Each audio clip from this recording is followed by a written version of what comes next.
Addiction 101 will be presented by Jim Balmer. Jim was a co-founder of Dunn Farm in 1973 and has worked at the farm since 1983, first as clinical director, later in his current role as president. Jim has led Dunn Farm through its growth from a single residential program to the continuum of programs Dunn Farm offers today. He has trained addiction professionals around the United States, in the Philippines, Japan, and Kazakhstan. He has co-authored articles and papers on addiction and recovery, and is in the process of writing a book that will describe Dunn Farm's unique history, mission, and values, which he extensively researched on sabbatical. Please join me in welcoming Jim Balmer.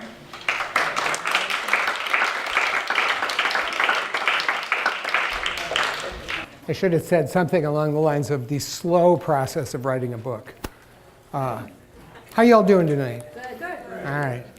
We're going to talk about addiction. It's a subject I've been talking about for more than 40 years. I want to make a special point that this is Addiction 101. Later in this series, you'll get much more advanced stuff. There are some docs coming who are going to talk much more extensively on addiction as a brain disease and a variety of aspects of this subject. So this is a real primer, right? This is a starting point. Anybody have any questions before we start? All right, one thing about questions, I don't mind getting interrupted with questions. My goal is to try and have us finish on time, and I'm going to breeze through some of these slides so that we don't spend a lot of time, so there is time for questions and discussion. All right? All right, how many of you know who Abe Maslow was? The great Abraham Maslow, psychotherapist. You've heard the term hierarchy of needs. You may have heard the term self-actualization. Those were both coined by Abe Maslow. And Abe said, if the only tool you have is a hammer, you tend to see every problem as a nail.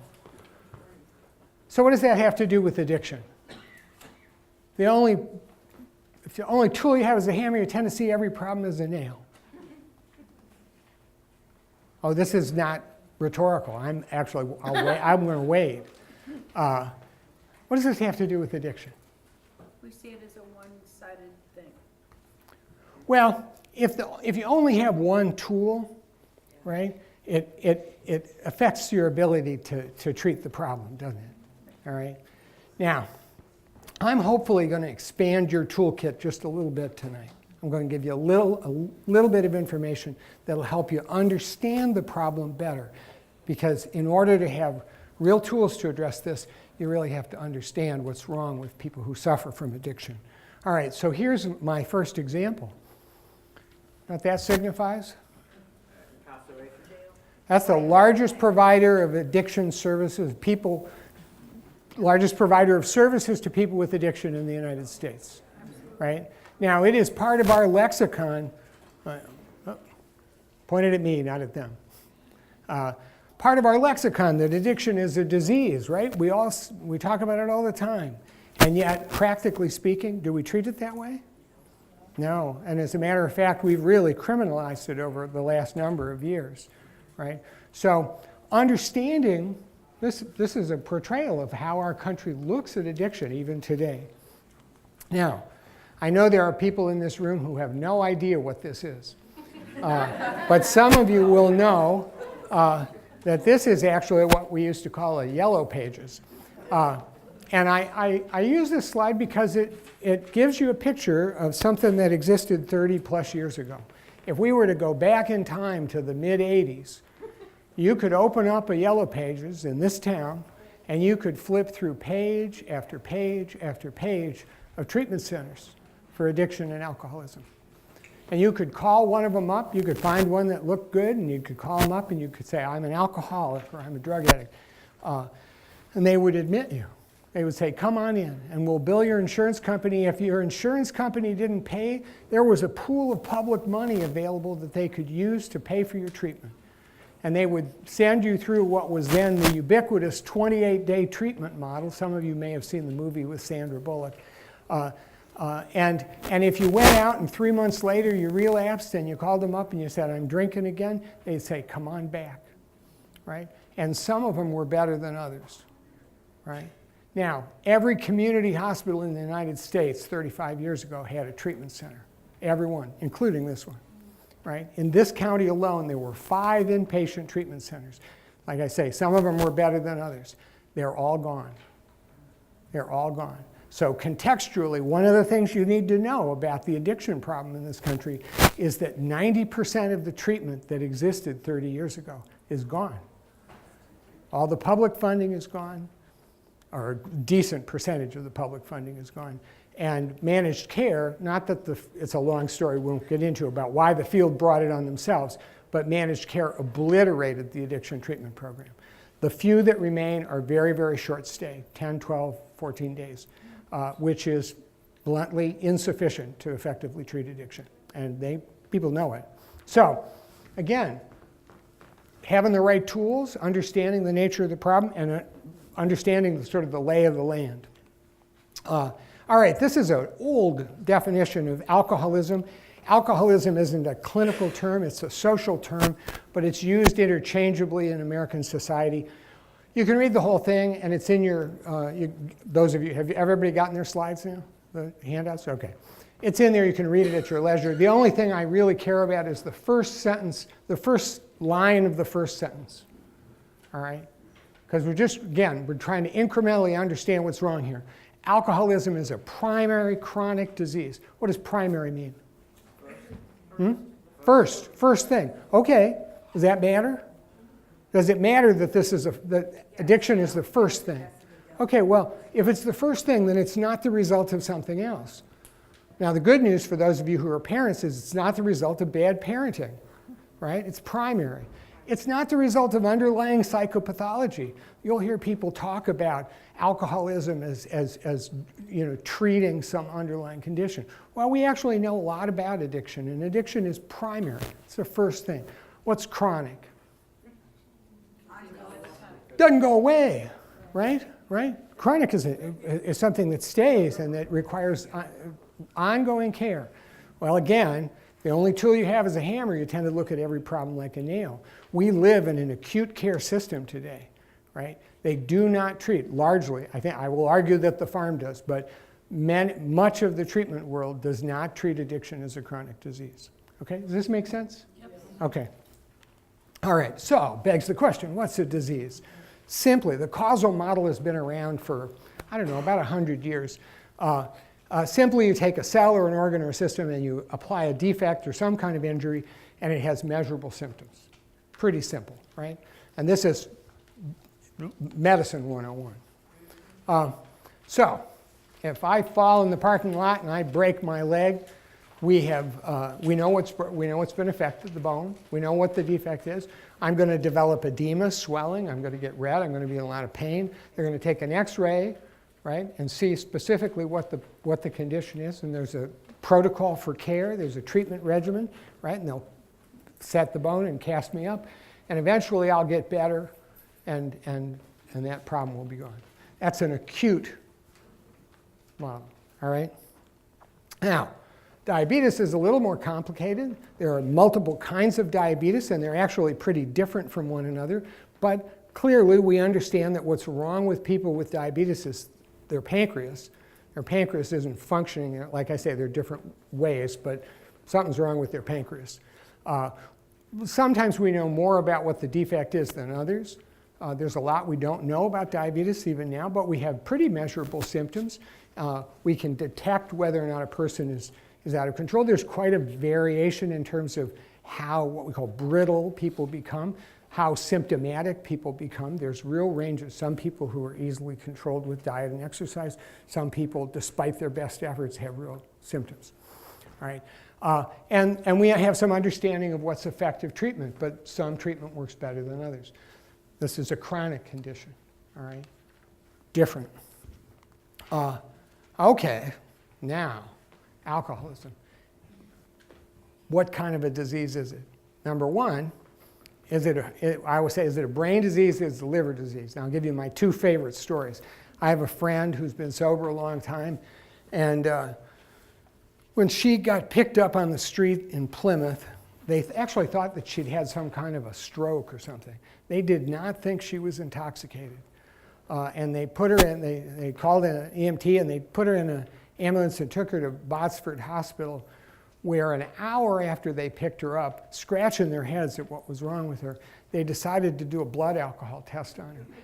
And her blood alcohol was 0.575. Now, that's pretty high. 0.08 is considered intoxicated behind the wheel of a car. 0.4 is generally considered to be the death threshold. And we give this person a hard time because this was an hour after she was picked up, so we assume that she was probably well into the 0.6s when they picked her up, right? That's considered almost humanly impossible, right? She's in a very small club. We get lots of people with high blood alcohols in the 4s. You get into the 5s, you're in a very rare territory. But the point is something's wrong. You know, her liver metabolizes alcohol different than a normal human being, right? I have a friend who's a physician who used to work at this hospital, and he got arrested for obtaining and they charged him with obtaining drugs under false pretenses with intent to deliver. And they charged him that way because they went to the state police toxicology lab and said, is it humanly possible for a person to take this many Percocets? And the toxicology lab, and I know some of those guys up in Lansing, they said, absolutely not. Not only is the amount of opiates so great that he could never survive, but the amount of Tylenol in a typical Percocet is such that if this person was doing that many Percocets, he'd destroy his liver, he'd go into liver failure, right? Because he was doing 150 Percocets a day practicing medicine. He cashed scripts for 4,600 Percocets that month. That's a lot. It would probably be enough to put almost everybody in this room as a whole into respiratory distress. The point is that his liver's fine. No one's entirely sure why. There's actually his name is attached to a codicil of the law indicating that people can have actually massive tissue tolerance to opiates. The point is that it's a little more complicated. We know way more than, I started in the field in 1973. We know so much more about the brain and the nature of addiction as a brain disease. But we're still learning, and we don't fully understand. Why is it that alcoholics metabolize alcohol through their liver differently than other human beings? We're not sure. We're not sure. There are theories. Did you have a question? Oh, okay. All right. But so we know that there's a defect. We know that something's wrong with these people, right? And they have measurable symptoms. And in your notes, I'll skip over it. I'll just show it briefly. There's a set of symptoms that we have. And we have some understanding about treatment, but it's evolving. Yeah? When you say they metabolize different than another human being, Yep. okay, you're saying right from the start they metabolize different? Or are you saying because of the chronic disease they're metabolizing? It's a chronic disease. Well, I'm going to wait for me. I'll get to it. Okay? It's coming. Thank you. All right? I planned for this question. All right? All right. All right. So the causal model favors easy diagnosis, and failing an easy diagnosis, and addiction is a harder diagnosis. It favors things like this is a moral condition. This is a behavioral condition. These people behave badly. The issue of character continues to haunt. Things are way better than they were 45 years ago, but the issue of character haunts the treatment of addiction, right? We see people as bad. We see them as hedonists. And often they see themselves that way. And in partial answer to your question, it's not true, right? They really do have something wrong with their brains. Sometimes they say, well, personality disorder. And there's a lot of people who say that. I read something just in the last week that said that almost everybody who suffered from addiction had a mental illness. Most of them had what we call an axis 2 personality disorder, which it's good the writer wasn't in my physical presence because it's just terrible. It's completely untrue, terrible, not backed by science. Environment, growing up in an alcoholic home or growing up with alcoholic family members. There's pretty good science. The Scandinavians have some pretty good, long, old research that suggests that if you have an alcoholic parent, it does increase the likelihood of you developing an addiction, but it has nothing to do with ever seeing them. There's a real clear genetic understanding of addiction. So this makes it harder, all right? Now, I want to talk a little bit about learning to drink because it's important, again, context, to understand how does this happen? Well, first and foremost, how do people come to think about drugs? What's our exposure to drugs? Friends, family. Well, yeah, I would argue that, if none of my kids are here. My kids occasionally come to this, and they're all grown. But if they were here and I started talking about the pink stuff, they would all get wistful smiles on their faces. Right? Now, the pink stuff is amoxicillin in suspension, and it tastes like bubble gum, and you keep it in the fridge when they get an earache or something, and some of you are nodding your heads. All they knew about that was when they had an ear infection and their head was hurting, and we gave them amoxicillin in suspension. It tasted good, and their ear infection went away. Same with child Tylenols when they got growing pains, right? The fact is, your first exposure to a drug has to do with being nurtured. And you can't eliminate that. That really is part of how people get to the process of taking drugs. Now, who wants to answer, why do people take alcohol for the first time? Why do people drink? Because it feels good. No. Peer pressure. Cover up their problem. No. No, no, no. Anybody else? To be an adult. There's a hint. Being adult. Yeah. The fact is, people experiment with alcohol, kids experiment with alcohol because grown-ups do it. And you know what else? Grown-ups really like it. Right? Is this a surprise to this group? Come on, grown-ups really like it. How do I know grown-ups like it? Because with all the stuff that we've done in schools and DARE t-shirts and all this stuff, what's the adult primary prevention program? Designated driver, right? And what does the designated driver say? Well, the designated driver program is to try and reduce alcohol-related accidents and deaths. It's a good thing. However, if you deconstruct it, really what we're saying, it's Friday night, and you poor thing, you're going to drive us, right? This is our designated driver. And she's going to keep us safe, but that's not all. She's going to allow us to drink with impunity. That's the truth of it, right? Do we as a culture like getting intoxicated? Yes. Right? If you think about addiction and you don't think about the way society feels about getting intoxicated, you're only halfway there. You have to understand that as part of the framework within which people become addicts and alcoholics. Not only that, years ago, there was a sting operation that was foisted on the east side of the county. And now if you were going to go looking for drunk drivers, what would you do? If you were a cop and you were looking for drunk drivers, wouldn't you park near bars at closing time? Fish in a barrel, right? And they did that on the east side of the county. And you will not be surprised that they arrested all sorts of people who were really, really drunk, right? What do you think happened? There was a public outcry and said, why aren't cops arresting bad guys rather than bothering good hard-working men and women who are just, relaxing on a Friday night? And they stopped them, right? Because the community didn't want it, right? So these things are important. Now, I'm going to do this real quick. This is really old. This is called the feeling chart, and there are lots of different iterations of it. If you Google it, you'll probably find different versions of it. This is just mine. You think about humans in a framework of pain, euphoria, normal. Some people are more normal than others. That is actually supposed to be kind of a joke. But the point is that your first drink of alcohol, and I'm using alcohol as an example, but other drugs go along with it. Your first drink of alcohol, you're at this normal point, and you add alcohol, and what happens? Works, doesn't it? Works great, doesn't it? Right? You remember your first drink of alcohol?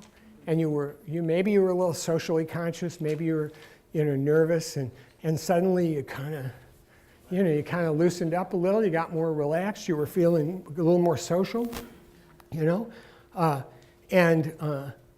you moved on the continuum toward euphoria, right? because A plus alcohol equals B. It takes you down that continuum effectively, right? And then you go back to normal.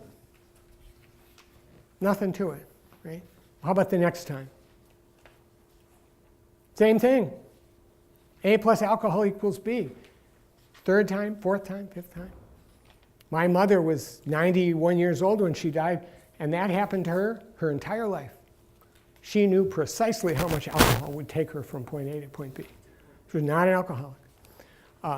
But the point is that the math really works, doesn't it? Right? Now, huh? Until you get tolerance.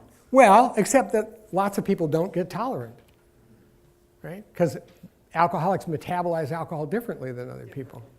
All right, so you got A plus alcohol equals B. If 1 is good, what would 2 do? Is 2 better? Well, you know what? 2 is better, isn't it?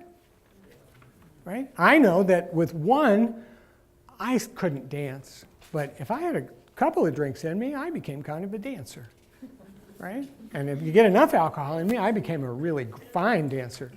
I was the only one who appreciated it, but the point is that even here, a couple of drinks, for the most part, for most humans, and early on for most alcoholics, you go back to normal and there's no pain.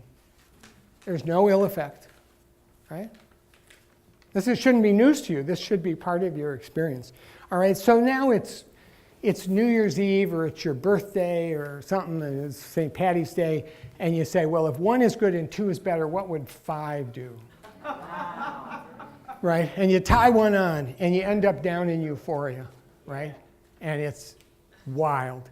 And it's possible that you do some things that you're not perfectly comfortable with. And the next morning, you wake up, and you can't see there's on the, I don't know if you can see the little dotted line here, but you end up coming from here all the way back into a state of pain, right? If you drink enough, just physiologically, it's going to cause some ill effects, and you're going to wake up in the morning with a headache, and you're going to be sensitive to light, and you're going to be dehydrated, and there are a variety of things going on. And for most people, you will say, whoa, I don't want to do that every day, but that was great, right? All right, and this is how people learn how to drink. Well, so what's powerful about this? First of all, the math works, doesn't it? Right? Now, this is reliable. The effect is reliable and measurable. And who gets to titrate the dose? You do, right? Like everything else in your life, you have pretty much perfect control over the process, right? Just like your marriage, or your relationship with the government, or just sort of life as it unfolds, right? You pretty much are able to determine how you feel at any given time and control that process, right? Just tune it the way you want it. Are you being facetious? I'm being facetious. That's exactly right. Yes, yes. Because in fact, what's more reliable than that in terms of being able to tune you toward euphoria measurably with you holding the knob? Anything? Personal relationships? This is amazing stuff, right? Now, and you come to trust how this works, right? Right? Now, I will tell you, I don't think I included a slide in here about it, but one of the things that amazes me about kids, a couple other things that happen here. One is Abe Maslow, talked about a couple of other things that human beings required. One of the things that he talked about was affiliation. He said that for human beings to feel whole, they have to feel connected, right? And that affiliation is very important.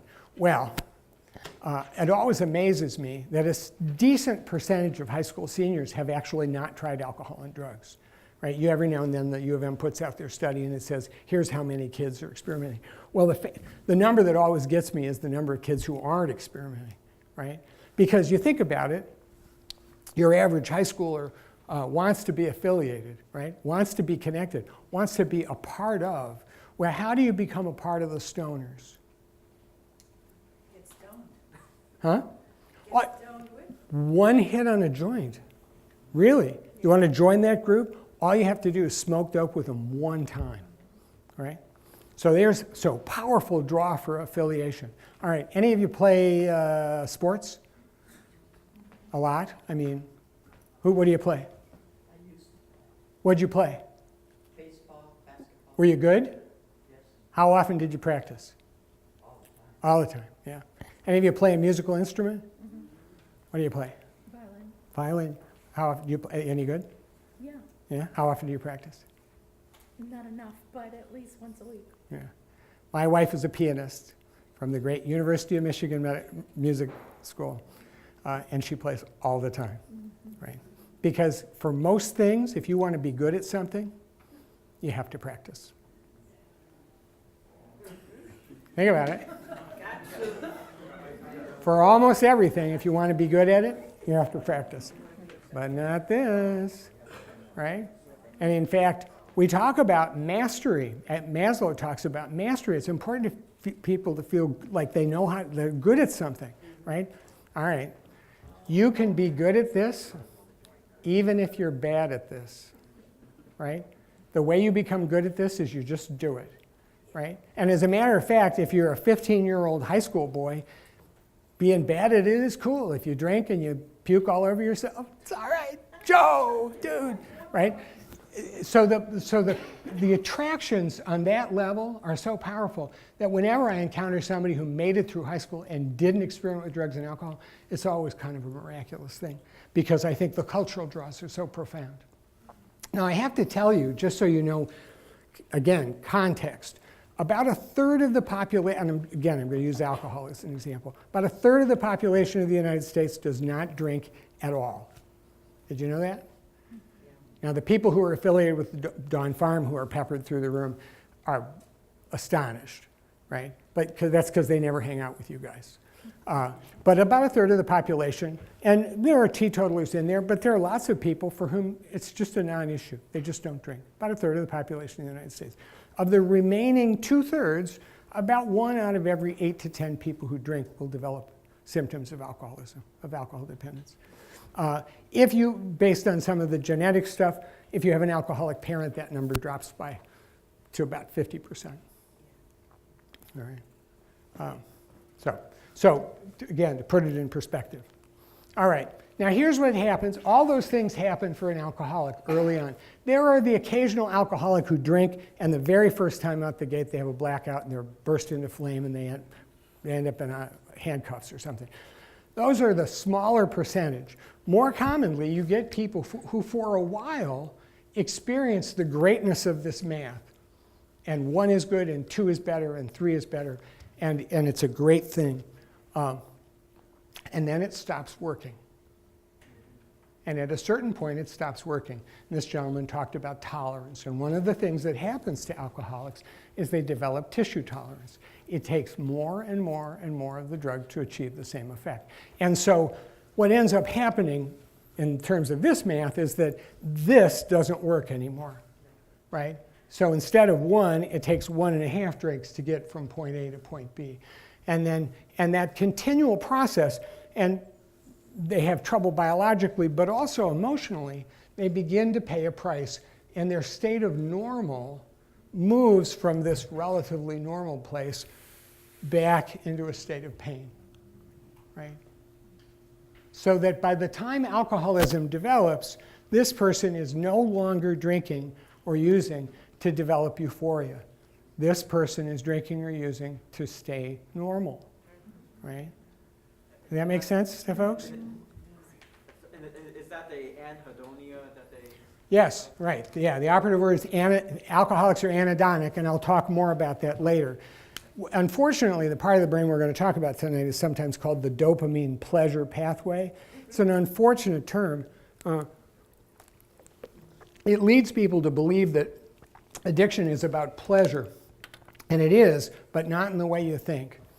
Alcoholics are flat. Addicts are flat. They experience what we call anhedonia, an inability to access what they consider to be normal human emotions, right? They have trouble feeling normal. And alcohol and drugs make them feel normal. Okay? All right, is this making sense? Any questions about this before we move on? Okay. All right. Now we're going to get to some of what came up earlier. It's a language problem, and I used this I had a roommate in college a million years ago who was red-green colorblind. And if my buddy was here and he saw this slide and I asked him what color it was, he would say it was red. And I can assure you he does not see red. And there are lots of funny stories about that. But he doesn't see red, but he calls red stuff red. We can talk about red things using the same language, right? He knows that Santa Claus has a red suit, right? Now, the alcoholism and addiction are the same way, because I mentioned my dear departed mother. My mother used to order half a glass of white Zinfandel wine with an ice cube in it, and she would sip on it, and she would eventually push it away and say, "Thanks, I've had enough, I'm beginning to feel it." She was the antithesis of an alcoholic. But if you were to ask her, "Do you like the effect of alcohol?" she'd say, "Yes, I do." And if you ask an alcoholic, "Do you like the effect of alcohol?" they'll say, "Yes, I do." At which point, it would be easy to mistakenly assume that other people just like to drink more than my mother did, right? And the fact is, what was going on in my mother's brain, what's going on in the alcoholic's brain, are not the same thing. That make sense? Yep. It's another tool for your toolbox, right? You have to understand that what's processing biologically in an alcoholic brain is not the same as everybody else, right? And it's hard. We'll talk about other ways that this language problem gets in the way. Now, the other story I tell that drives my kid crazy, my second oldest daughter, when she was a little girl, she didn't like to eat peas. And we would serve peas with a meal, and she was a good kid. She would take a bite, and she would grimace. My son is 30, and he doesn't like seafood very much, so it's not a big deal. But one day, her mother made split pea soup. She made it from scratch with a big ham bone, cooked it on the stove for hours, and served it. And Gracie took a bite and liked it, and was surprised and kind of delighted, because her experience prior to that had been terrible with peas. Apparently, putting it into a soup bypassed that, and she loved it. She ate the whole bowl. Now, if you had been there prior to her tasting that soup and said, "Do you like peas?" Gracie would have said, "No, I hate peas." Her mother and I would have said, "Gracie does not prefer peas." And she ate that whole bowl of soup, and her eyes began to swell shut. And she's got hives that came from her head down to her chest, and she began to have difficulty breathing.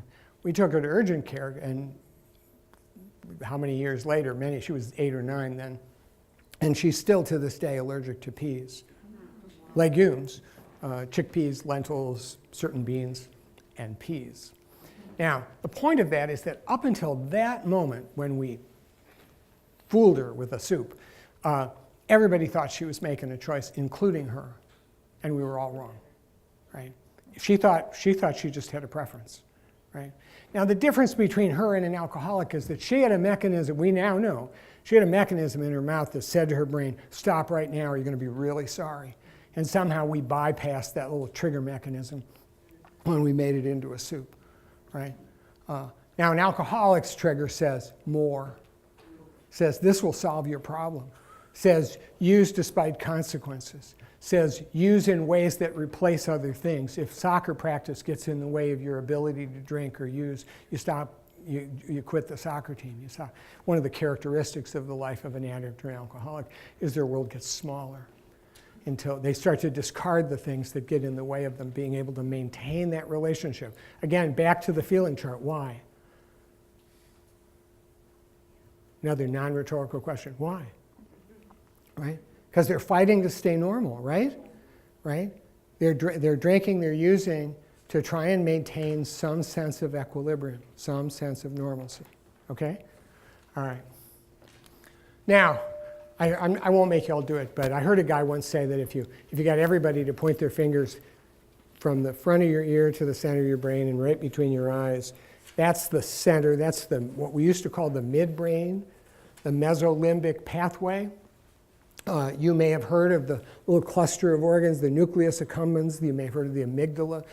This is the primitive brain, right? Now you know your prefrontal cortex, what we used to call the forebrain. This is your executive function. This is where your values live, right? This is where your judgment is. This is why if you get hit somewhere up here, it's really bad because it affects your ability to have judgment and make decisions.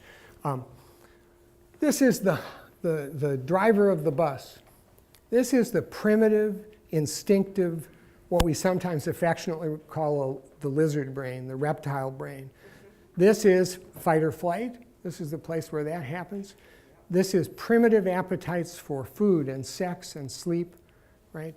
And this is what gets hijacked. This primitive part of the brain is the part that gets hijacked when people develop addiction, right? Now, most people don't encounter this part of their brain, with a couple of exceptions. One is, it's 2 o'clock in the afternoon, and you had a good night's sleep last night, and you're sitting in a classroom, or you're at work, or God forbid you're driving a car, and this brain says, time to take a nap, right? Actually, it goes, sleep, sleep, right? Right? And if you've been in that situation, I'm assuming most of you have been in that situation, your prefrontal cortex steps up and says, no, no, no, no, no, no, I have stuff to do, I'm busy, I'm whatever, I can't sleep. But you have to fight it, and you're in the bathroom splashing water on your face. It's powerful, isn't it? Right? Now, the other time people encounter this part of their brain is when they're on a diet, and they're at a buffet line, or a potluck. And that's when this brain actually takes on a kind of a physical voice and says things like, you've been doing great. You know, and half a cookie, once a cookie breaks, really most of the calories exit the cookie. Oh, you laugh, you know you've heard that voice in your head. Cheesy potatoes, kind of a vegetable.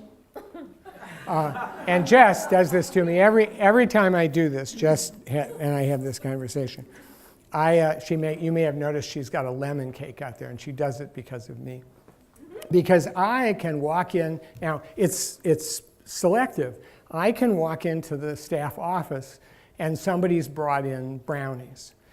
Not a big chocolate guy. Doesn't affect me at all, right? I walk in and somebody's brought in lemon bars, and thankfully she no longer brings lemon bars. She used to bring lemon bars to this thing just as a taunt. And it was a good one too. But I walk into the staff office and there are lemon bars there.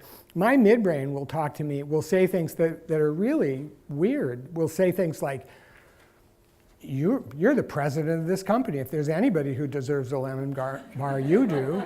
I mean, it really, so come on, really. You've been working really hard. You deserve a lemon bar. Well, you look around, you see how many people who struggle with their weight, and you say, okay, well, this is a powerful part of the brain. This is the part of the brain that gets hijacked by addiction, okay? And it sets into motion symptoms. And we talked about it, I shared a couple of them. First one, Bill Wilson coined the term mental obsession. He said that basically it just takes up greater and greater and greater part of your consciousness. It takes up more and more space in your head. And alcoholics and addicts will develop, they'll just end up defining their life around their use, right? They will make their plans of their universe based on their ability to acquire and use the drugs. Craving, this is another one of those language things, because we think of craving a piece of lemon meringue pie, right? And make no mistake, craving for an addict or an alcoholic is like being at the bottom of a swimming pool, craving a breath. It's got profound power. I've told this story for many years. I don't know what happened to this kid, but we had a kid at the farm who was a cocaine addict, and he'd been at the farm for a couple weeks, and he came to us and he said, I got to get high. I got to go. And we said, dude, you're like in terrible trouble. And we got his probation officer on the phone, and his PO said, I am through with you. I am done with you. If you walk out of that treatment center, I'm going to call the sheriff's department, and Station 2 is going to send a car over. You won't make it the not quite a mile it takes to walk from the farm down to Textile and Stony Creek, right? We'll arrest you. I'm going to violate you. You're going to go to prison. He was facing 5 years in prison, right? Now, he was drug-free at that point, and all he had going on was craving. What do you think happened? He did. He walked, and he didn't make it to Stony Creek Road, and he got arrested, and he went to prison. Now, anybody who thinks at that moment that that man was a hedonist, that he just wanted to get high, at that moment in time, that man was completely insane. He couldn't tell the truth from the false, right? Tolerance, we've talked about tolerance, and we see lots and lots of examples of that. Interestingly enough, as a side note, I'm not suggesting that we do anything about it, but every time you hear about a super drunk arrest, it's almost invariably an alcoholic. And the irony of it is that an alcoholic gets arrested with a 0.25 blood alcohol. The chances are pretty good that because of their tissue tolerance, they're less practically impaired than you would be if you're a 0.08, which is a weird commentary on the way the law works. I don't like people driving drunk, trust me. Although, you know, we were talking about how much we like getting intoxicated. One more, I missed this. One more thing. How many of you think drunk driving ought to be against the law? I'm looking to see the hands that aren't up. Most of you, all right. How many of you ever got behind the wheel of a car having consumed beverage alcohol? Be honest. Yeah, look around. Or now they're dropping their hands real fast. Because in fact, again, back to understanding culture and the role of culture, we believe, now I'm guessing most of you don't believe that you're criminals, right? Because we believe that if you drove drunk and you made it home, you weren't drunk driving, right? Right? Only time it's really drunk driving is if they catch you, right? Now you think about that. Now we're not talking about alcohol. We're talking about all of us. If we made it home, wasn't drunk driving, right? Scary, right? All right. Loss of control. Loss of control is the one-sentence definition of addiction. It is the inability to predict what will happen to you once you begin to use. It does not mean that every time you drink or use, you turn into a werewolf. It means that you can't be sure what's going to happen to you. And I've been telling this same story for 40 years. And it's about the alcoholic who gets up in the morning and he's getting ready for work. And his wife says to him, "Joe, it's your daughter's 12th birthday. And the in-laws are coming over. Everybody's coming over for a party at dinner. Please don't drink today." Now, alcoholics are not sociopaths. They don't have personality disorders by and large, and so they have a conscience and they feel shame and grief and self-loathing. And so there's history there. And she's chiding him and she's saying, "Please don't drink. Please don't screw things up tonight." And so he goes to work and he's chastened and he walks out of the house and he goes to work, and sometime during the day, his midbrain starts to talk to him. And that's what he says. The midbrain says, "Joe, she said don't drink, but that's not what she meant. What she meant was don't get drunk and screw things up again. That's what she meant," right? And he knows how tense those family gatherings are. They're hard, right? And everybody's going to be watching him. And so he stops at the local watering hole on his way home. And he walks in, and we're all there, and we sit him down, and we hook him up to a polygraph machine, and we say, "Joe, how many drinks? How many drinks are you going to have?" And Joe says, "1 drink." And he passes the lie detector test. Why? He's telling the truth, isn't he? He's telling the truth, right? As he knows it. He's been in that bar. He's walked in that bar. He's ordered a shell of beer. He's drank it and gone home. Multiple times, but not tonight. You know the end of the story, right? Right? It's midnight, and he's drunk. And he's let down the people he loves. He really does love them. He's let down the people he loves, and he's going to have to go, he's going to have to go home, and he's going to have to look in the eyes of his family. And the alcoholics in the room know, and the addicts in the room know exactly what I'm talking about. He's going to have to look into the eyes. It's the most horrible look, and only addicts and alcoholics get to see it, right? That look in the eyes of people that you genuinely love, where they say, "How could you? How could you? What's wrong with you?" And it's a mixture of fear and shame and anger and grief, and it's just awful. And Joe will offer up some kind of an explanation, but he truly doesn't know. He doesn't know why, right? And that's the state of an alcoholic, right? Now, most alcoholics get blackouts. Some people experience blackouts with other sedative drugs. Now, a blackout is a period of time where the memory gets cut off. You're not walking like a zombie. If somebody were to come to you tomorrow and say, what did you think about that such and such that Balmer said on Tuesday night, and you didn't remember it, right? And you had no context for remembering it, you'd never know that you had a blackout. For every alcoholic blackout that a person knows about, there's 50 that they don't. And I have terrible horror stories about. There was a judge friend of mine who was long sober, who drank on the bench and used to have to come out of blackouts and have to take a recess and read the transcript because he didn't know what case he was hearing. I actually, terrifying thought, have a friend who was an alcoholic air traffic controller. That's a scary thought. Now, some addicts have physical dependence, but it's not required. If you do, you have a withdrawal syndrome. Again, it's not required. You can be, the defining characteristic of addiction is what? Loss of control. Loss of control. The inability to predict what will happen to you once you begin to drink or use. Right? You can drink or use a lot, you can drink or use a little. If you have loss of control, you're addicted, you're dependent. Right? Any questions about this before we go on? Yeah. So if a person is able to drink Uh-huh. is that person then a recovered alcoholic or just became an alcoholic? This is a good question. Our experience, my personal experience, is that I've never seen alcoholics successfully learn how to drink moderately. That's my experience. I'm sure there are cases out there. I've read, they've certainly done a fair amount of studies. The Addiction Research Foundation in Toronto has been trying to teach people how to drink sociably, alcoholics how to drink sociably for 40 plus years. Some of you may have heard of Mark and Linda Sabel, who I think may still be up there trying. Having read a fair amount of the research, it's not very successful. So, all right. Now, true brain disease. Anybody who's triggered by this, turn away. But it's important that you know that we talk a lot these days about opiates, right?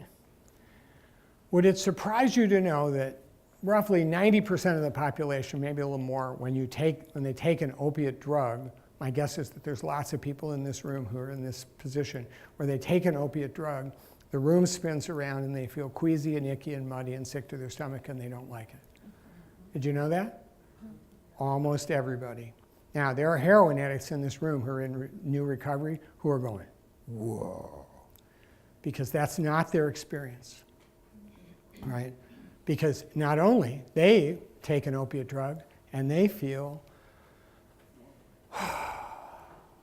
and experience relief, they often will describe their experience of using an opiate in exalted, almost religious language, right? They experience a sense of profound relief. And instead of wanting to sleep it off, they want to rearrange their closet at 2 o'clock in the morning. They have what we call a paradoxical reaction, right? Somebody shows up in my office and they have an opiate addiction. It tells me one thing very clearly, that is that their brain is hardwired for opiate addiction, right? Because most people, including people who have legitimate chronic pain, don't like the effect of opiates, right? Makes them feel muddy and icky. I had countless stories of people who had legitimate pain who wanted to get off their meds because they didn't like the way the meds made them feel, right? So you can't catch this. Does that make sense? You can't catch this. If your brain isn't wired for this, now I'll add an asterisk there. There are a couple of drugs where there's theory, where people are experimenting to see whether or not anybody can get addicted. One of them is crack cocaine, and it has to do with route of administration. There are some theories that because crack cocaine, you don't really smoke it, you vaporize it into a gas, and it hits your brain so quickly that there's theories that maybe anybody can get addicted to crack cocaine. I don't know if that's true. But by and large, with rare exceptions, if you haven't developed alcoholism, you're not an alcoholic. You know, it's a little like, I mean, the comparison when we talked about the causal model, I mean, diabetes, you know, there are behavioral factors that influence diabetes, but you don't catch it, you know. You don't catch it from eating too many cookies, right? You can exacerbated by eating too many cookies, but people develop diabetes because something's wrong with their pancreas. Addicts develop addiction because there's something wrong with their brains. Okay? All right.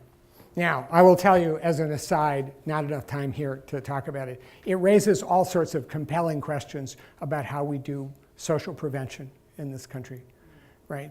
Because if you take 100 kids in a classroom, I can tell you with a fair amount of certainty that about a third of them are not ever going to drink alcohol.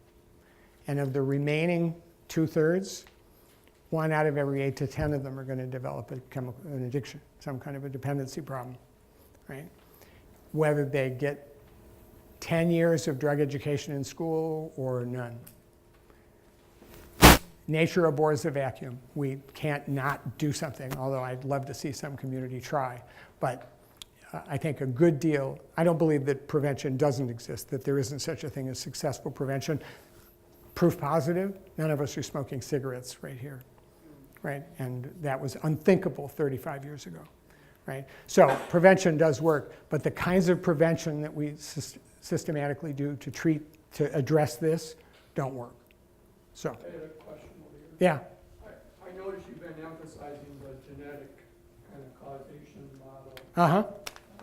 I heard before that one of the best predictors of whether a person uses is whether their parents use. I've not seen any compelling research, although I will tell you, I heard a researcher earlier this year at a medical conference suggest that exposure to nicotine in utero increased both the likelihood of that child developing a dependency on nicotine and potentially other drugs. Now, I saw the research, it was very interesting. It was correlative, it was not causal. We know and I'll give you another one that's been around for a long time. There's pretty fair evidence, there's a clear correlation between age of first use and conversion to addiction, right?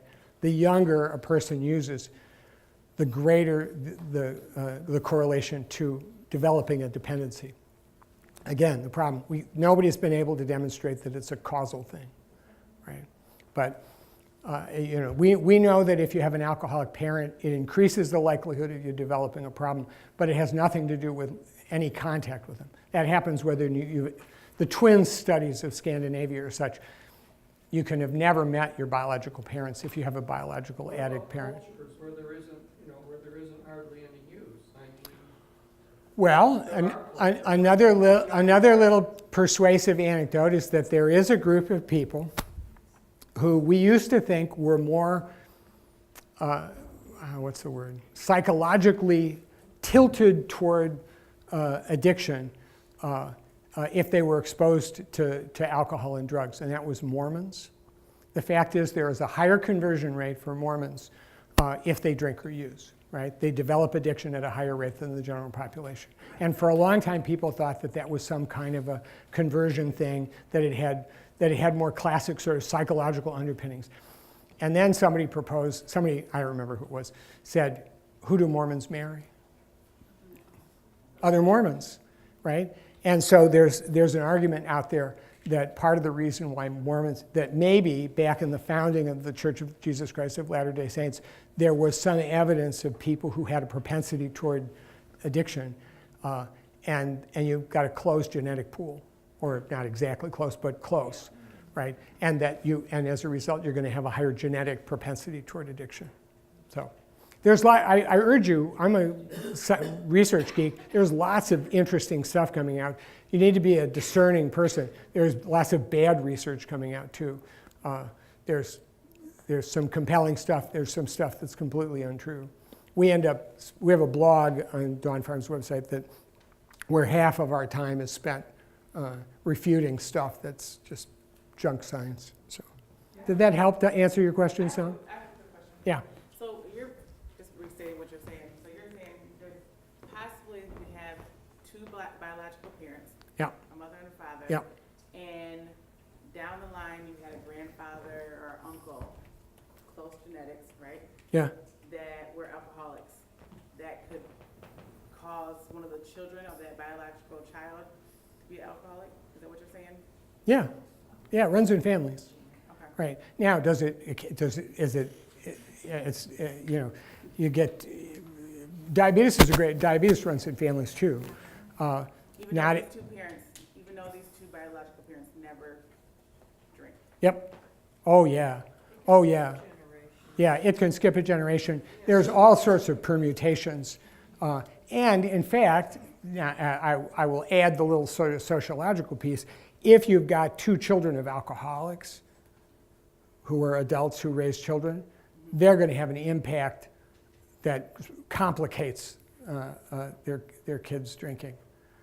Because we run into folks, adult children, who have their own set of, I don't know if any of you were here to hear Lynn talk a little bit last week, talk about the family. But that's a whole other thing. It's generational, and really the healing process is one of those things that really is complicated, because not only does the individual need to get better, but families have to get better. The saddest thing in my career has been seeing a kid come into the farm a wreck, having just torn through his family's life, and get sober and get better, and mom and dad don't get better. And their relationship ends up worse, right? Because the kid's better and the mom and dad aren't. It's a tragic thing. So I tell people coming to the farm all the time, here's the first piece of bad news. You don't get to get high anymore. Bummer. And you make no mistake, you come into the farm, you're 22 years old, and you don't get to get high anymore. Now, here's what they won't ever say to you. This is the only thing that makes me feel okay in my skin, right? They won't say that because you would get pissed at them. Nobody will ever say, and no addict will ever say to you, drugs and alcohol fix what's wrong with my head. Drugs and alcohol treat what's wrong with me. But that's exactly true. If you have a drug problem and you stop using drugs, you get better. If you're an addict or an alcoholic and you stop using, you get worse. Right? Because we're not done with the symptoms of addiction. But the first piece of bad news, you can't get high anymore. Here's the other half of what's wrong with these people. And this is what's wrong with them when they're not using. They have a whole set of symptoms that they suffer from when they're not getting high, right? And I often will describe it to folks like a noise in their head, that the accumulated symptoms are like a noise that gets incrementally louder the further they get away from their last drink or drug, right? First and foremost, fear, but the better, I don't know if any of you ever heard Mark Maron, the comic on Comedy Central, who's a recovering heroin addict. He actually says it's not fear, he says it's dread. Addicts and alcoholics live in a state of dread. Now, your typical alcoholic, if you ask them, won't acknowledge that, because in order to survive as an addict or an alcoholic, people get pretty good at suppressing how they really feel. Being in touch with your feelings is not a real good strategy if you're an active alcoholic or addict. But they, generally speaking, if you talk for a while, will begin to acknowledge how long they've been afraid, usually long before they ever picked up a drink or a drug. They've been waking up in the morning scared and going to bed at night scared. Fear of real things, fear of imaginary things, fear of things that'll never happen. Addiction is a disease of perception. It distorts your ability to accurately perceive reality. Yeah? Do flashbacks come with that as well, like the delusions and stuff like that? It depends, certainly, yeah. I'm going to talk about memory in a couple of minutes. So they have this overarching sense of anxiety. Alcoholics and addicts ride this sort of wave of anxiety and relief, and it's always in front of them, and it's never enough. If I can make it till Friday, if I can get that boyfriend or girlfriend or job or paycheck or whatever, it's always out there, and it's never enough. Now, combined with that sense of dread is this almost existential loneliness, this sense of never being right-sized, never being whole, people talk about being in a room full of people who love them, feeling completely alone, this sense of being an outsider. There's an open AA meeting here every Saturday night, and there are others in town, and if you get the opportunity to go, you should. I've been to lots of them, to hear people stand up and tell their story. If you didn't know better, you'd think that all addicts and alcoholics had a childhood social phobia, because they all get up and they riff on feeling apart from. There was a woman at the farm years ago, she said she felt like they'd issued a book on how to be a grown-up. And she said, I missed school that day. I must have. Everybody knows how to do this except me, and I'm always guessing, right? And that kind of sense of apartness is a classic part of untreated addiction. Addicts and alcoholics are hypersensitive. I heard an alcoholic once say, I don't have enough insulation. He said, I hurt more than other people. Remember, that person who's drifted into the state of pain, right? And they're using just to maintain some sense of normalcy. They tend to be profoundly insecure. They're fear-based. They tend, however, to be perfectionists. Addicts and alcoholics, there's all sorts of mythology about addiction, like they lack willpower. How many of you think alcoholics lack willpower? Addicts and alcoholics lack willpower? Anybody? I'll go to a Rotary group and people will raise their hands. Oh, I've got too much willpower. I couldn't be an alcoholic. And I say, okay, how many of you know an alcoholic or an addict? Raise your hands. How many ever had an argument with them? How many ever won the argument? Yeah, right. Yeah, right. Addicts and alcoholics do not lack willpower. They are formidable. There's some pretty good research that suggests that addicts and alcoholics have a higher IQ than the general population. They're often really smart. Because they're perfectionists, they're usually pretty good at what they lay their hand to. They're often successful in lots of other arenas of their life. And of course, that creates Bill Wilson's delusion down there. It's called self-will run riot, which is, and some of you have been on the receiving end of conversations with addicts or alcoholics saying, I can fix this. I just need a little bit of room. I know how to fix it. I can fix this. And of course, they can't, right? And they're capable of fixing all sorts of other things, but not this, right? Now, insecure but perfectionists, you go to an alcoholic or an addict's home, the chances are pretty good, not always, but pretty good, you're going to find a closet somewhere full of projects, full of stuff they started and didn't finish because it wasn't perfect. It's a running joke that we'll run into somebody in recovery 2 years sober, and we find out they have a master's degree in chemical engineering, and they're working as a barista, right? And it was just, they were good at it, but they weren't the best engineer ever, so they quit. And that's a very common sort of scenario with people with addictions. They develop these, remember, this is the defend part of the brain, so addicts and alcoholics will develop these kind of compulsive defenses.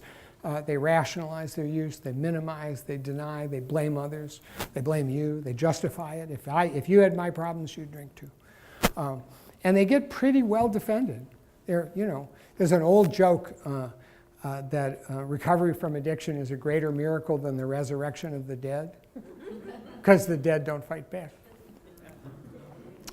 And they develop legitimate delusions. They end up, it's very interesting. I wonder if my next slide is the pizza.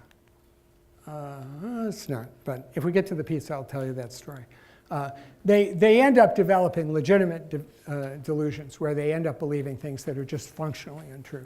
I remember admitting a crack cocaine addict years ago who said, yeah, the drugs are bad, but it's really the cost of the glassware that's killing me. The glassware, the pipes. All right, so does this make sense to folks? Yeah. Now here's the trick. When the addict or the alcoholic uses, it quiets this noise. It quiets these symptoms. They experience a sense of relief when they drink or use. Now, there are a lot of people who have some of these symptoms. There are a lot of neurotic people in the world, but drugs and alcohol don't make it better, right? And if you're an addict or an alcoholic and you're suffering from fear and loneliness and a sense of despair and all this stuff, and Bill Wilson, the founder of AA, used to talk about a click. He said he experienced what he called, he was restless, irritable, and discontent, and he would drink and it would click. And it would be like turning off the noise, and he didn't stay there, and it's fraught with it is an imperfect treatment for this problem, right? For all these symptoms. But it's a treatment, right? It is fraught with consequences, right? And I don't recommend it to people. But this is why addicts use. It's because they're trying to fix what's wrong in their head. All right. So the first piece of bad news is you don't get to use anymore. And the second piece of bad news is that if you don't do meaningful recovery work, you'll hate your life. Addicts hate their lives. you know. And if, you know, add that to your toolbox. You know, we always talk about Dr. Jekyll and Mr. Hyde. Who's the real person? Make no mistake, nobody wants to be a drug addict or an alcoholic. Nobody. They're going to be well defended, but nobody likes being this way. You had your hand up. I don't understand on that last slide, self-will run riot. Well, I'm glad you raised it. Addicts and alcoholics, like I said, people think that people with addictions lack willpower. The opposite is true. And usually, if you know somebody or love somebody with an addiction, you know this. Because in fact, he called it self-will run riot.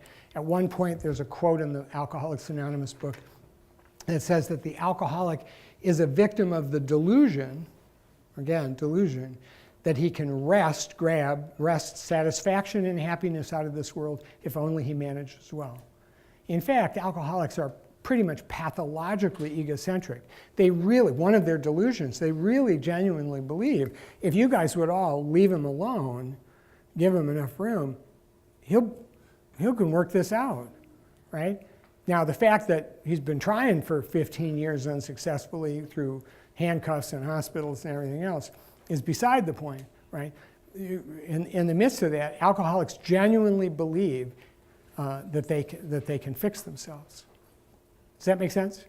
Self will run riot, and of course, they cause havoc around them by doing that, right? Okay, that answer your question? Yeah. Are you going to speak to this concept of people staying sick because they get, it's easier to stay sick than it is to do the work of getting better. It's like they made a choice to stay sick rather than do the work to get better, because getting better, Yeah. they had to have responsibility, they had to do this, they had to do that. Mm-hmm. Yeah, I'm not sure I don't think that's true. I don't think people are comfortable being sick. I think recovery is hard. And I think recovery is hard regardless of what illness you have. And I think, for example, of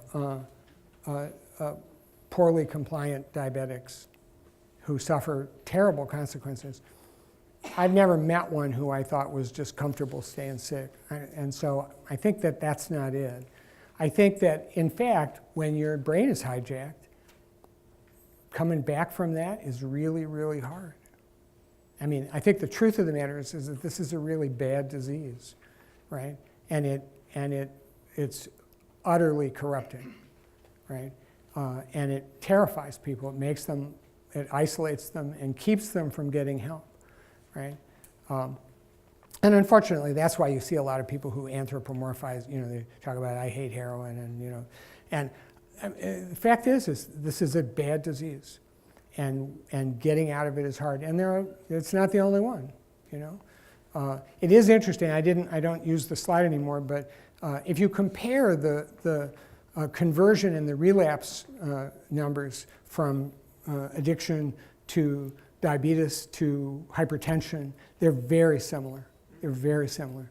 The compliance and the relapse are very, very close, right? So the correlation between them is not bad, right?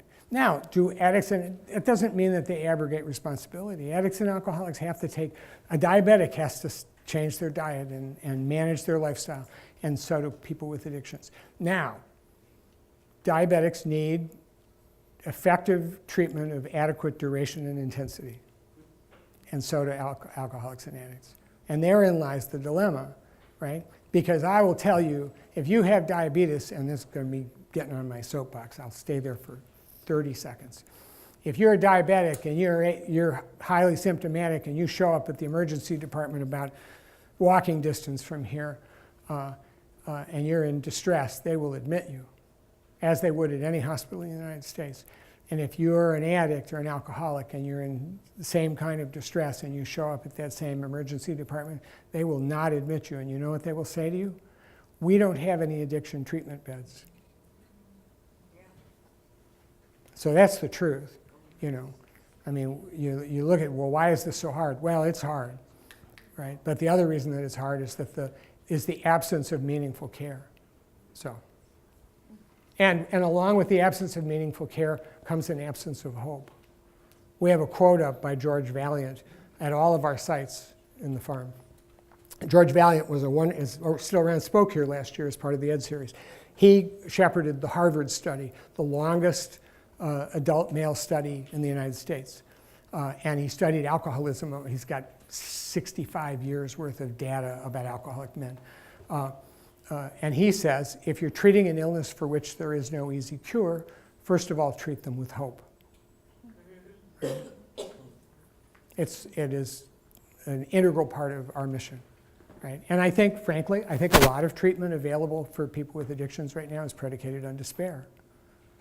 You know, I can't believe I've gotten to the point where I'm quoting George W. Bush. That's a long story, but George W. Bush was once quoted as talking about what he called the soft bigotry of low expectations. I keep that one. That's my gift. Soft bigotry of low expectations. All right, so first piece of bad news, can't get high. Second piece of bad news, untreated addiction, you're miserable. Terrible, right? Because you're stuck in pain. You're stuck in that fear and loneliness, and you got no way out. Oh, there's the pizza. Real quick. I spent the early part of my career working for community mental health. This is a comparison between alcoholics and people who have schizophrenia. Schizophrenia, they have similarities. They're both diseases of perception. They affect your ability to accurately perceive reality, right? And in the case of someone who suffers from a severe persistent mental illness, their perception of reality gets distorted, sometimes in kind of subtle ways, and then their judgment gets impaired because they keep using this faulty equipment in order to make decisions. Does that make sense? Yeah. All right. And one of the things that people who develop a severe mental illness like schizophrenia develop is something called ideas of reference. And I saw lots of people who developed ideas of reference. And it just basically means you apply meaning to something that doesn't have as much meaning. And in the case of the pizza, you're sitting at home tonight and you're hungry. And the commercial comes out and says, hey, how'd you like a nice hot Domino's pizza? And you think, wow, right? Now, if you were like my wife, who's never done any mood-altering substances, you go, huh, right? And if you're like me, who did use mood-altering substances long ago, you go, whoa, right? And if you have a severe persistent mental illness like schizophrenia, you say, how did they know?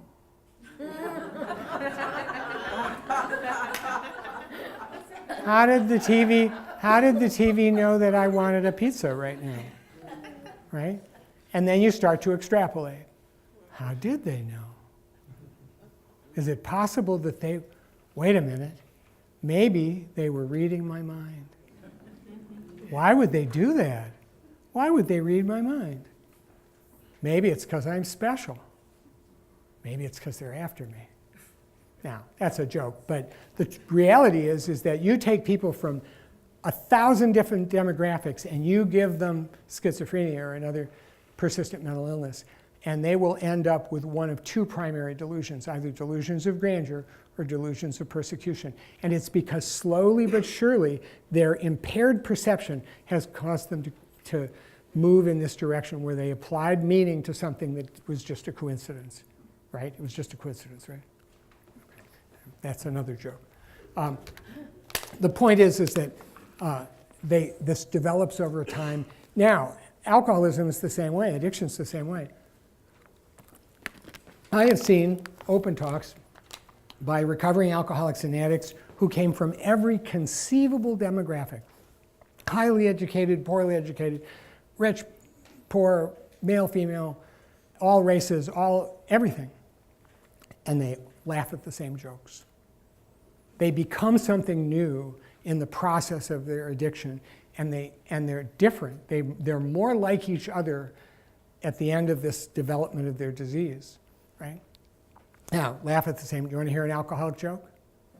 Right? There are people in this room who will find it not funny, and all the alcoholics will find it funny, right? Although they won't laugh because they don't want everybody to know they're an alcoholic. But the alcoholic is walking down the beach, and a bottle floats up on the shore, and he picks it up and he opens it, and out pops a genie, and the genie says, "Thank you for rescuing me from the bottle." He said, "I'll give you 3 wishes. Anything you want." And the alcoholic thinks about it for a minute. And he says, "Take this bottle and fill it with my favorite brand of booze. And make it so that it's eternally full. So that no matter how much I drink from this bottle, it's always going to be full." And the genie says, "Your wish is my command." And the bottle fills up. And he lifts it to his lips, and it's the good stuff. Right? He takes a long drink, fills right back up. Takes another long drink, bottle fills right up. Takes a third long drink, bottle fills right up. And the genie says, "What would you like for your second wish?" He says, "I want another one just like this." Okay, those of you who are laughing. And those of you who are not laughing but know it's funny. That's an alcoholic joke. Normal people go, "Well, that's the most stupid thing I ever heard. Why would you already got, what?" You know. All right. Now, I said, refer back to this. These are some other signs and symptoms of addiction. I mean, the short version is if you're an addict or an alcoholic and you continue to use, you'll just burn your life to the ground. Just terrible stuff will happen to you. Some of you may have seen there's a very old chart called the Jelinek chart, named after Bunky Jelinek. And that was, the underlying science behind it was pretty dubious because he interviewed, I think, 100 alcoholics. It stood the test of time. It's actually not a terrible chart to describe the progression of addiction, although it had nothing to do with Jelinek's wisdom. He just sort of lucked out. But you can refer back to this and to these definitions. We've touched on these. All right, real quick, we talked about specifically the influences here. Pleasure, choice, attention, stress, memory. Real quick, it's a disease of pleasure, not because it causes addicts and alcoholics pleasure, that they're seeking pleasure. They're seeking to restore themselves to some state of normalcy. All right? They're medicating this anhedonic state. All right? When this part of the brain gets hijacked, this part of the brain loses its top-down control. Right? And that's why you've got people who are living in a way that's not consistent with their values. Right? And they don't understand it. Right? And when this is in charge, when your midbrain is in charge, you talk about how do people do that. Everybody knows that putting on weight is, and it's something I've struggled with in my life, putting on weight is a bad thing. And yet, how many people struggle, when this small little glimpse of your midbrain is acting, how hard is it to put that cookie down, right? So, it's complicated. All right. But so the midbrain takes over the executive function. I said dopamine pleasure pathway is a bad term. Dopamine salience pathway would maybe be a better term because it controls what you're able to pay attention to. Addicts and alcoholics' ability to pay attention to things gets impaired. Stress. We do a lot about stress. We help people learn triggers, and there are a variety of stressors that will contribute to people relapsing, and so people have to be sensitive to it. And a disease of memory. There are all sorts of ways in which addiction distorts people's memories. And we do a lot of PTSD work at the farm. We do lots of trauma work. I think I'll just go on. So here's the problem. You got all these primary symptoms and all these secondary symptoms, and the cycle moves, right? They use as long as they can. You get sick, you get arrested, you go to hospital, whatever. And you stop for a period of time, and then you stay sober as long as you can. You stay sober until, like I say, I describe it like a noise. It's not a noise, but most folks can relate to it that way. And it gets louder and louder, and your sense of discomfort gets greater and greater. And at first you start looking for some chaos in your life, and maybe it's very common for addicts and alcoholics to look to use something they don't like that much, hoping it'll help moderate their use. But eventually they'll use again, right? And the cycle continues. And again, they're not sociopaths, so they experience grief and shame and guilt, and that cycle continues, right?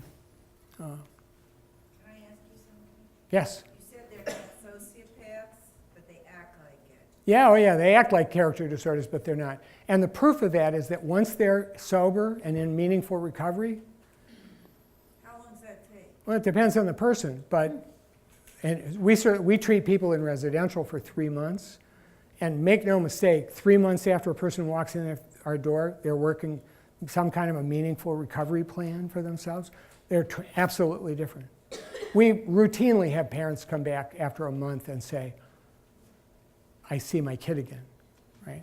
And countless, thousands and thousands of stories. I mean, the good news is that people do get better, right? This is an unbelievable community full of recovery. I was at a party recently and ran into 3 members of the Dawn Farm class of 1977, all heroin addicts, all 40 years clean, right? And they're not unusual. This community is routinely, there are meetings, there are young people's meetings in town here, 12-step meetings, where hundreds and hundreds of young people go. There's lots and lots of recovery. If you know nothing else, recovery is available to people. In my career, I wouldn't do this if I didn't walk in the door every morning having hope. I've never met anybody I didn't think could get better, not ever. How about age? How about if they are older when they stop? No, I haven't seen any kind of meaningful. There's a whole thing about elderly onset alcoholism. That's a whole thing unto itself. But no, I mean, I see young people get better. I see people my age get better. I haven't seen any meaningful demographic. Have you ever heard anything in terms of older folks don't get better? I don't think that's true. But so people do get better. You can learn how to quiet that noise in your head by doing actions of recovery that will get you to the point where you wake up in the morning and you're not afraid anymore. And I tell people all the time, it's the only good reason to get clean and sober, is that it's better. That it's better. Because typically people walk into the farm and they think they're about to embark on a long psychic diet where they're always going to want to get high and they're never going to be able to get high again. And maybe they can keep from going to jail or ending up in the nut ward again, but they're not going to ever be happy again. And I totally get it. And we say we can teach you how to get unafraid, and they think we're nuts. It makes perfect sense, right? Because if you've spent the last X number of years in a pretty constant state of fear, you get to the point where you no longer believe recovery is possible, particularly because people relapse.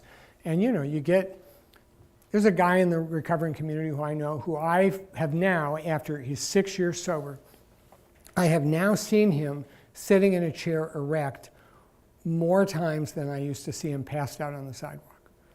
This man was in our facilities 100 times.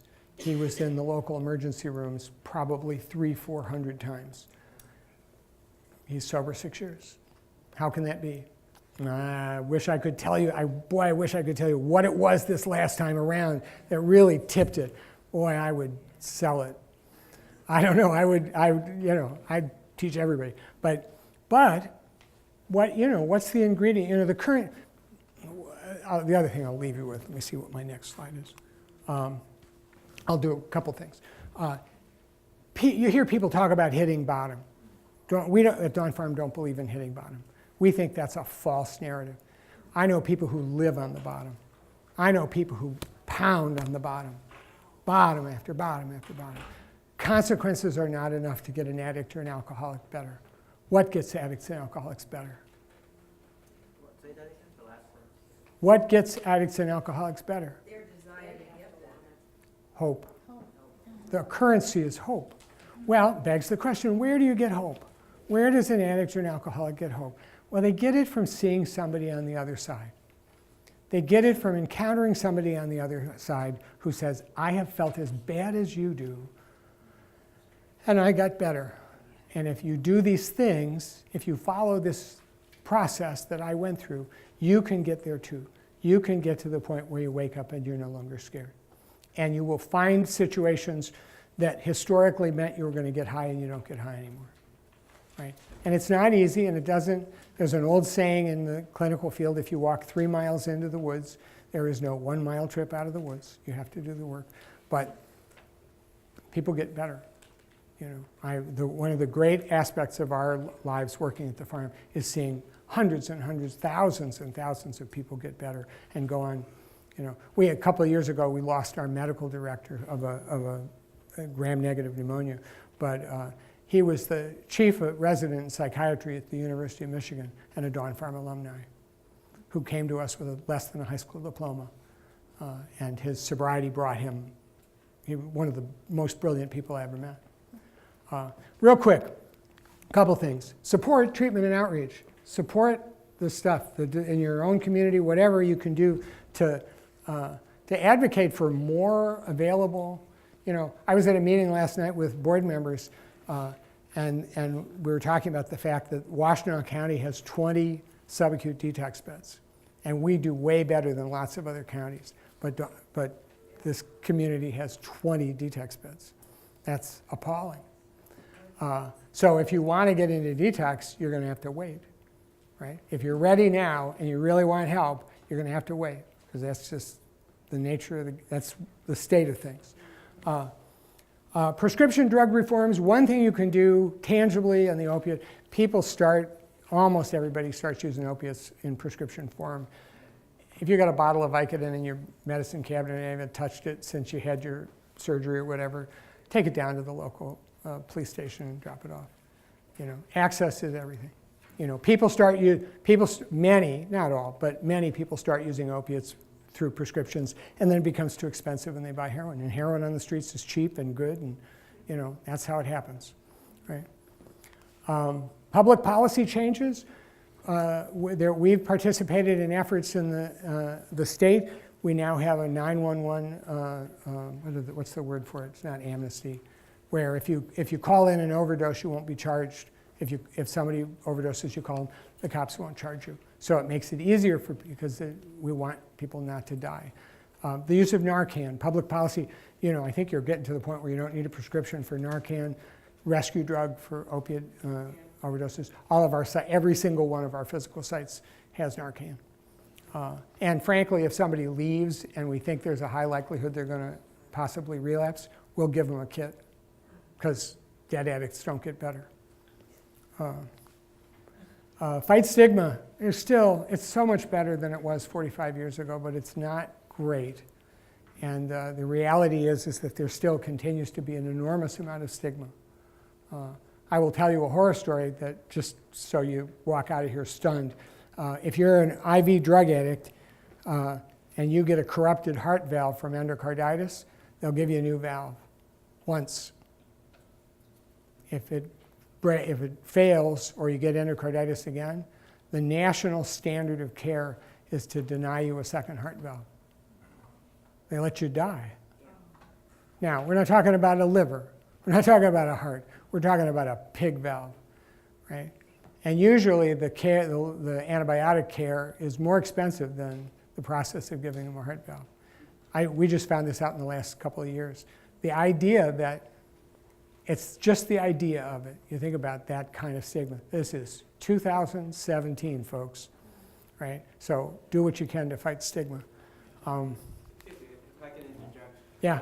Do you think that's stigma, or is it simply because it is more profitable and it's profit-driven as opposed to actually wanting to cure the people? It's not about money. Oh. It costs more money to put somebody with a failed heart valve on 2 weeks of IV antibiotics in an ICU. Because somebody's going to make more money off Right. of this addict. Yeah, kind of thing. I think it doesn't. I think it has to do with believing that people can't get better, right? If you believe that the real person is Mr. Hyde, why bother, right? Emergency rooms across the country refer to addicts and alcoholics as GOMers, which stands for Get Out of My Emergency Room, right? Because there's unfortunately a pervasive belief that people who suffer from this disease can't get better. It's not true. It's not true, right? And the degree to which in your own little spheres you can fight that, make no mistake, addicts and alcoholics get better all the time. And stay informed. We have a blog. We have other things on our website. We have lots of informational articles. We've written position papers on a variety of subjects. check out our website, get on our mailing list.